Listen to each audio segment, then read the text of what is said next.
Hello बच्चों, कैसे हो सब। आज हम आपकी बुक का chapter 13 surface area and volume पृष्ठीय क्षेत्रफल और आयतन करेंगे। बच्चों, इस चैप्टर को आप 9th में भी थोड़ा थोड़ा कर चुके हैं, जिसमें हमने सॉलिड फिगर के आयतन पृष्ठीय क्षेत्रफल निकालने सीखे थे। 10th में बच्चों क्या करना है कि हमें दो सॉलिड फिगर एक साथ अगर ज्वाइंट कर दी जाएं तो उनका सरफेस एरिया और वॉल्यूम कैसे निकालते हैं।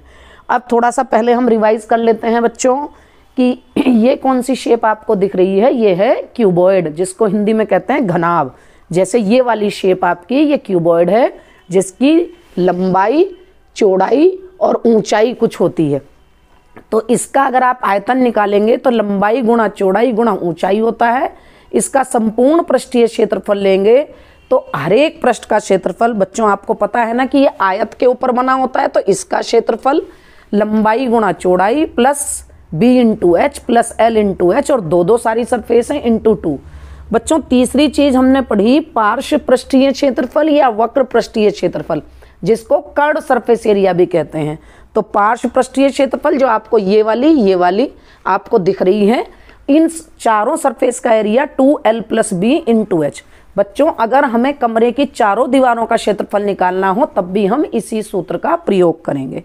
अब अगर घनाभ में लंबाई, चौड़ाई और ऊंचाई सारी बराबर हो तो वो क्यूब बन जाता है, घन बन जाता है। बच्चों, आपने सबने देखा है, जैसे कि आपका ये लूडो खेलने का डाइस है, इसकी लंबाई, चौड़ाई, ऊंचाई सब बराबर होती है। तो अगर आपको इसका पार्श्व पृष्ठीय क्षेत्रफल निकालना है तो एक पृष्ठ का क्षेत्रफल होगा l square 4 into L square, और इसका संपूर्ण पृष्ठीय क्षेत्रफल या ts से निकालेंगे तो 6l स्क्वायर।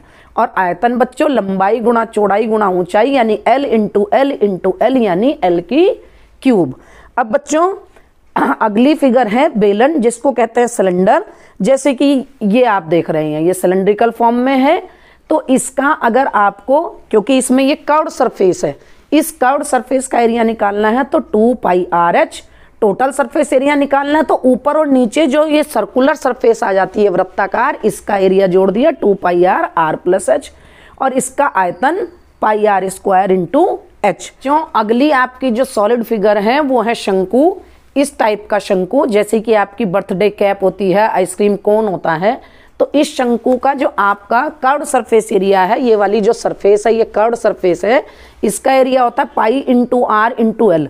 एल क्या है बच्चों इसमें, जैसे आपको इसमें दो ऊंचाई दिख रही है, एक सेंटर से नीचे तक और एक ये तिरछी ऊंचाई, इसको एल कहते हैं या त्रियक ऊंचाई कहते हैं, स्लांट हाइट कहते हैं। इसका जब हम टोटल सरफेस एरिया निकालेंगे तो जो नीचे की वृत्ताकार सरफेस है उसको और जोड़ देंगे पाई आर एल प्लस आर। और जो शंकु का आयतन होता है बच्चों वो बेलन के आयतन का 1/3 होता है, तो 1/3 पाई आर स्क्वायर एच। बच्चों, उसके बाद आते हैं हम, अगली सरफेस है आपका गोला, जिसको हम स्फीयर भी कहते हैं। जैसे आपकी फुटबॉल होती है या कोई भी आप सेब ले लें, संतरा ले लें, वो सब स्फेरिकल शेप में होते हैं। तो ये सारी सरफेस एक जैसी है सब तरफ से, तो इसका टोटल सरफेस एरिया होता है 4 पाई आर स्क्वायर, और इसका आयतन या वॉल्यूम होता है 4/3 पाई आर क्यूब। अगली फिगर है बच्चों अर्धगोला, हेमीस्फीयर जिसको कहते हैं। अगर आपने गोले को बीच में से काट दिया तो वो हेमीस्फीयर शेप ले लेता है। उसका जो कर्व्ड सरफेस एरिया होता है वो होता है 2 पाई आर स्क्वायर, और जब उसका टोटल सरफेस एरिया निकालेंगे तो ऊपर जो वृत्ताकार कट के दिखाई दिया उसका ऐड कर देंगे तो 3 पाई आर स्क्वायर। और अर्धगोले का जो आयतन होगा वो गोले के आयतन का आधा होगा, तो 2/3 पाई आर क्यूब। बच्चों, एक फिगर और है ये, जिसको हम खोखला बेलन कहते हैं। जैसे कि आपका पाइप हो गया जिससे पानी जा रहा है, इसको खोखले बेले में दो त्रिज्याएं हो जाएंगी, एक अंदर वाली त्रिज्या और एक बाहर वाली त्रिज्या। इसको होलो सिलेंडर भी कहते हैं। इसका CS से आप निकालेंगे 2 पाई ब्रैकेट में R plus R into H. और जब टोटल सरफेस एरिया बच्चों निकालेंगे तो एक रिंग ऊपर बन रही है, ये वलय, एक रिंग नीचे बन रही है, इन दोनों का एरिया इसमें ऐड कर देंगे तो 2 pi R square minus R square इसमें जुड़ जाएगा। और जब इस होलो सिलेंडर का या खोखले बेलन का आप आयतन निकालेंगे तो उसमें पाई ब्रैकेट के अंदर बड़ी वाली त्रिज्या का स्क्वायर माइनस छोटी वाली त्रिज्या का स्क्वायर इंटू एच। अब बच्चों हमें एक चीज और ध्यान रखनी है कि जब हम एरिया निकालते हैं तो उसकी यूनिट होगी सेंटीमीटर स्क्वायर या मीटर स्क्वायर, क्योंकि एरिया में हम दो विमाओं की मल्टीप्लाई करते हैं, लंबाई गुणा चौड़ाई, तो लंबाई भी मीटर में और चौड़ाई भी मीटर में, तो meter into meter meter square.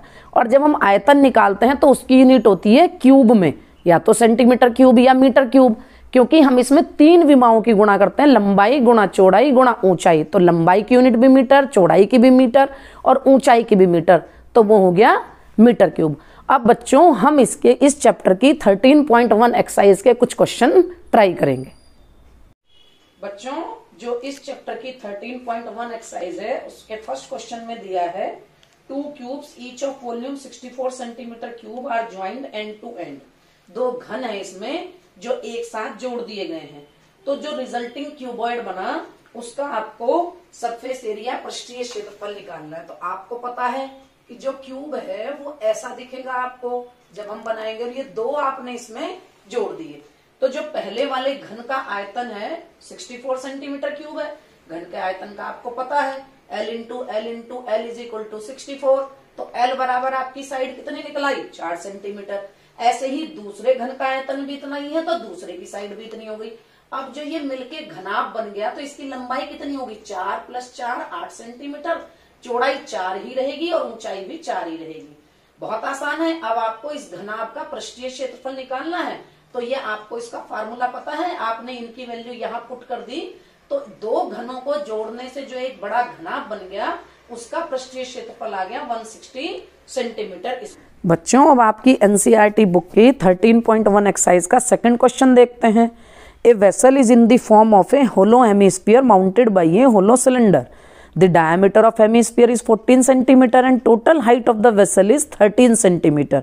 Find the inner surface area of the vessel. बच्चों इस क्वेश्चन में एक बर्तन कह रहा है ये जो 2 सॉलिड फिगर से मिलके बना है, जिसमें एक अर्धवृत्त है और अर्धवृत्त के ऊपर ये सिलेंड्रिकल शेप बनी हुई है। तो इसने पूछा है कि इस पूरे बर्तन का आंतरिक पृष्ठीय क्षेत्रफल क्या होगा, और इस अर्धवृत्त का व्यास उसने दिया है 14 सेंटीमीटर, तो त्रिज्या हो गई 14/2 यानी 7 सेंटीमीटर, और पूरे बर्तन की जो ऊंचाई दी है वो 13 सेंटीमीटर दी है। तो बेलन की ऊंचाई निकालने के लिए हमने 13 - 7 हमारी आ गई 6 सेंटीमीटर। अब आपको इसका आंतरिक पृष्ठीय क्षेत्रफल निकालना है। तो आप इस फिगर में देख रहे हैं क्या निकलेगा, बेलन का वक्र पृष्ठीय क्षेत्रफल और प्लस इस अर्धवृत्त का वक्र पृष्ठीय क्षेत्रफल। तो बेलन का आपको पता है क्या सूत्र होता है 2πRh + 2πr²। अब बच्चों देखो बेलन की त्रिज्या भी उतनी ही है और अर्धवृत्त की त्रिज्या भी उतनी ही है। तो 2πr आपने बाहर ले लिया, ब्रैकेट के अंदर बचा h + r, आपने वैल्यू पुट कर दी। तो इस पूरे बर्तन का जो आंतरिक पृष्ठीय क्षेत्रफल आया वो आपका आ गया 572 सेंटीमीटर स्क्वायर।